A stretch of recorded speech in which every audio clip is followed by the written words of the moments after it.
Bonjour. Voilà maintenant 4 ans que j'utilise pour ma classe l'outil mis au point par Bruce de Mogé qui s'appelle le Joker.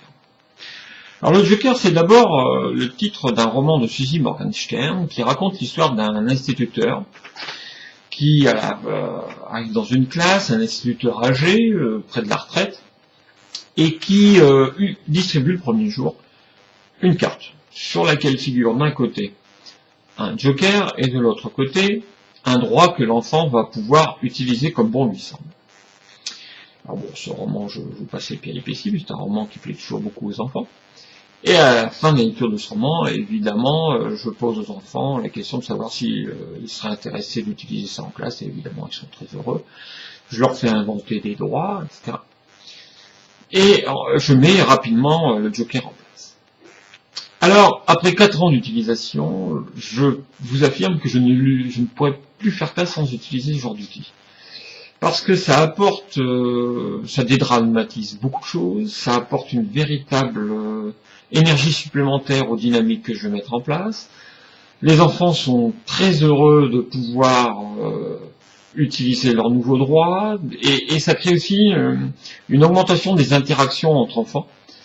Ces interactions qui vont être sujettes à des remarques, à des propos moraux, enfin bref, tout ce qui fait le quotidien d'une collectivité. Et c'est vraiment très très intéressant. Même sur le plan d'attention, ça j'en suis clair, ça m'apporte beaucoup.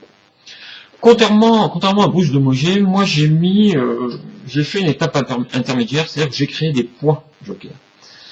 Cette année, par exemple, chaque enfant a le droit tous les jours à 2 points Joker s'il se comporte bien. Et au bout de 8 points Joker, il a le droit de tirer un Joker qui va lui donner un droit. Alors j'utilise aussi ces points Joker pour renforcer l'attention à certains moments, pour mettre l'accent sur certaines choses, etc. Je fais en sorte que tout le monde puisse en gagner, au-delà même de la réussite scolaire des uns et des autres, mais aussi bon, pour renforcer comportement, conduite, enfin tout ce que vous pouvez imaginer.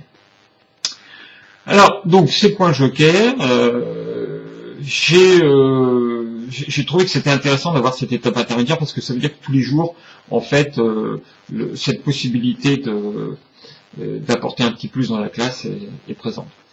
J'ai juste développé aussi une alternative, plutôt que d'appeler ça le Joker, j'appelais ça des bienfaits. Vous pouvez utiliser les faits, j'ai voulu un peu féminiser le personnage du Joker.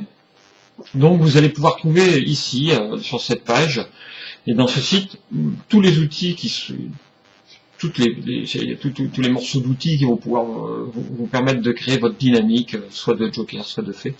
Vous trouverez des tas de faits, vous pourrez vous inspirer aussi des dessins du Joker, et également de toutes les règles et tous les droits que j'ai mis en place dans ma classe.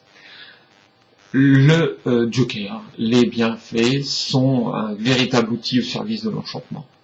Ils apportent de la joie, ils apportent de l'imprévu, ils nous permettent d'aller plus facilement d'un point à un autre et de mettre plus de plaisir dans l'acquisition de nos compétences. Voilà. Au plaisir de découvrir vos expériences si jamais vous avez envie d'en parler. Allez, bonne journée, au revoir.